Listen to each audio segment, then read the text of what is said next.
여러분, 지금 물리학계에서 정말 엄청난 일이 벌어지고 있습니다. 거의 혁명이라고 할 수 있는 거대한 변화인데요. 오늘 그 가장 뜨거운 현장 속으로 한번 들어가 보시죠. 자, 시작부터 좀 도발적인 질문을 던져볼게요. 만약에 말이죠, 우리가 상상하는 그 위대한 천재 과학자가 사람이 아니라면 어떨까요? 이게 그냥 뜬구름 잡는 소리가 아니라 오늘 우리가 이야기할 물리학 혁명의 가장 핵심적인 질문입니다. 옛날 물리학 하면 딱 떠오르는 이미지가 있잖아요. 고도판 천재 한 명이 골방에서 번뜩이는 이론을 딱 내놓고 그걸 실험으로 증명하는 그런 모습이요. 근데 이제는 판이 완전히 달라졌습니다. 어마어마한 양의 데이터, 그리고 이걸 처리하는 정교한 시뮬레이션, 그리고 무엇보다 AI와의 협업이 이제는 기본값이 됐어요. 그러니까 천재 한 명의 시대가 가고 새로운 파트너십의 시대가 열린 거죠. 이 거대한 변화를 이끄는 첫 번째 주자, 바로 인공지능, AI입니다. 이제 AI는 우리가 그냥 쓰는 소프트웨어나 도구, 이런 개념을 넘어섰어요. 연구의 방향을 같이 고민하고 심지어는 이끌어가는 진짜 파트너가 되고 있는 겁니다. 이게 그냥 앞으로 이렇게 될 것이다 하는 미래 이야기가 아니라는 게 중요해요.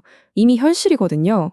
바로 2024년에 과학계의 최고 영예라고 할 수 있는 노벨상이 사람뿐만 아니라 인공지능을 만든 설계자들에게 돌아갔습니다.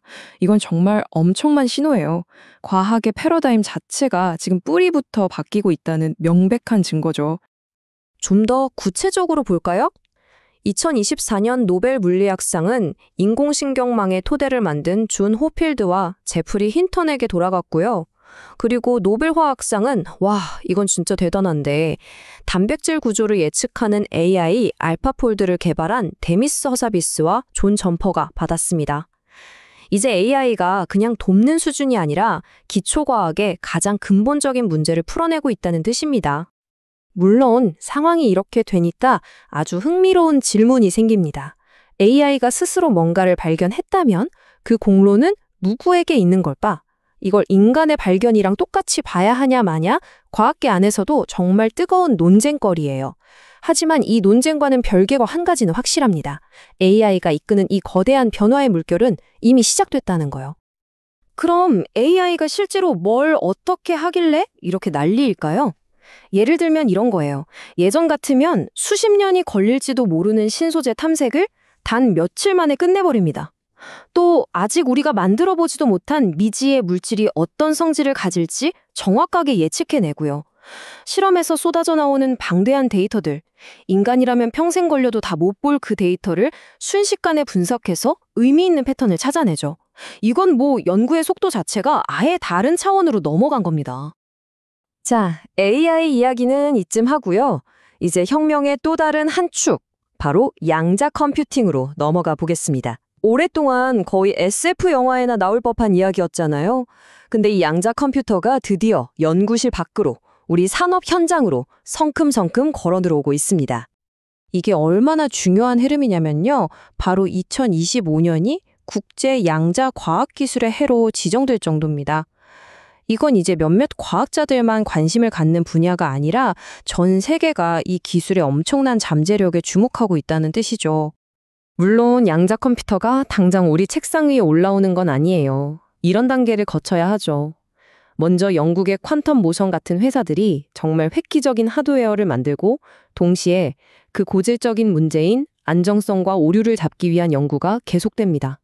그러다 보면 어느 순간 새로운 활용 분야가 빵 터지면서 상업적으로 쓸 수 있게 되는 거죠. 이 과정이 굉장히 복잡해 보이지만 지금 우리는 이 모든 단계를 정말 놀라운 속도로 밟아나가고 있습니다.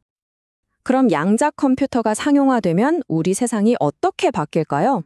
이건 정말 상상 이상입니다. 지금 쓰는 컴퓨터로는 계산이 불가능해서 몸만 불던 신약들, 훨씬 더 정확한 금융시장 예측, 그 누구도 뚫을 수 없는 완벽한 암호체계, 그리고 기후변화를 정말 정밀하게 시뮬레이션하는 것까지 이건 그냥 몇몇 산업이 좋아지는 수준이 아니라 거의 모든 분야에서 혁명이 일어난다고 봐야 합니다. 자, 이렇게 AI와 양자 컴퓨터라는 이전과는 비교도 안 될 만큼 강력한 도구를 손에 쥐게 된 과학자들은요. 이제 우리가 세상을 이해하던 가장 근본적인 규칙, 그 자체에 도전하기 시작했습니다. 바로 이 한 문장. 우주의 표준 모형이 새로운 도전에 직면했다. 이게 지금 우주론 분야에서 벌어지고 있는 어마어마한 지각 변동을 딱 보여주는 말입니다. 그리고 그 중심에는 DSI 프로젝트라는 최신 관측 결과가 있죠. 이야기를 계속하기 전에 암흑 에너지가 뭔지 잠깐 짚고 넘어갈게요. 아주 간단히 말해서 우리 우주를 점점 더 빠르게 팽창시키는 원인으로 추정되는 아직 정체를 모르는 미스테리한 힘입니다. 현대 우주론을 떠받치는 가장 중요한 기둥 중 하나라고 할 수 있죠. 바로 이 차트가 모든 논란의 시작입니다. 왼쪽에 있는 막대가 기존 표준 이론이 암흑 에너지는 이럴 것이다 라고 예측한 값이고요. 오른쪽이 DSI 프로젝트가 실제로 우주를 관측해서 얻은 값이에요. 별 차이 없어 보이는데? 할 수도 있지만 물리학에서는 이 작은 차이가 세상을 뒤집을 수도 있습니다. 이게 무슨 뜻이냐면 우주를 팽창시키는 그 미지의 힘, 암흑 에너지가 우리가 생각했던 것과 뭔가 다르게 움직이고 있을 수 있다는 강력한 증거거든요. 만약 이게 사실로 밝혀지면 우리는 우주에 대한 교과서를 아예 처음부터 다시 써야 할지도 모릅니다. 정말 엄청난 거죠.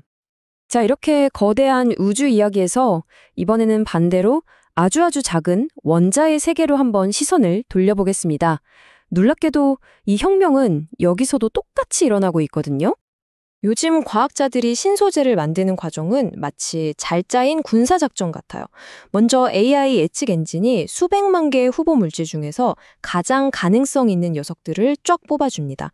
그럼 이걸 양자 시뮬레이션에 넣고 가상으로 실험해서 특성을 미리 파악해요. 그리고 이거다 싶은 게 나오면 X선이나 입자 가속계 같은 최첨단 장비로 진짜 물질을 만들어내는 거죠. 심지어 원자 하나하나를 레고 블록처럼 조립하면서 지구상에 존재한 적 없는 완전히 새로운 물질을 창조해내고 있습니다. 자, 이제 슬슬 마무리를 해볼까요? 오늘 우리가 본 이 모든 변화들, 이건 단순히 과학이 조금 발전했다 이런 차원의 이야기가 아닙니다. 과학적 발견이라는 행위의 방법 자체가 그 패러다임이 통째로 바뀌고 있다는 뜻이에요. 결국 핵심은 이겁니다. 물리학은 이제 더 이상 인간만의 학문이 아니에요. 인간의 직관과 창의력, 여기에 AI라는 강력한 새 지능의 계산 능력이 합쳐진 일종의 협력 지성의 시대가 온 겁니다. 오늘 살펴본 이 거대한 흐름을 타임라인으로 정리하면 딱 이렇습니다. 2024년 AI가 노벨상을 받으면서 그 능력을 세상에 증명했죠. 그리고 바로 지금 2025년은 양자 컴퓨터가 상용화로 나아가는 원년이 되고 있습니다. 그럼 미래는 이 두 가지 혁신적인 기술이 서로 융합해서 과학적 발견의 속도가 말 그대로 폭발하는 시대가 올 겁니다. 마지막으로 이 질문을 여러분께 던지면서 마무리하고 싶습니다. 우리가 가진 도구가 우리보다 더 똑똑해지고 더 강력해질 때 인류가 수천 년 동안 고민해왔던 그 근본적인 질문들, 예를 들면 암흑 에너지의 정체는 뭘까? 생명은 어디에서 시작됐을까? 같은 이런 질문들에 우리는 마침내 답을 찾을 수 있게 될까요? 어쩌면 진짜 위대한 발견의 시대는 이제 막 시작된 건지도 모릅니다.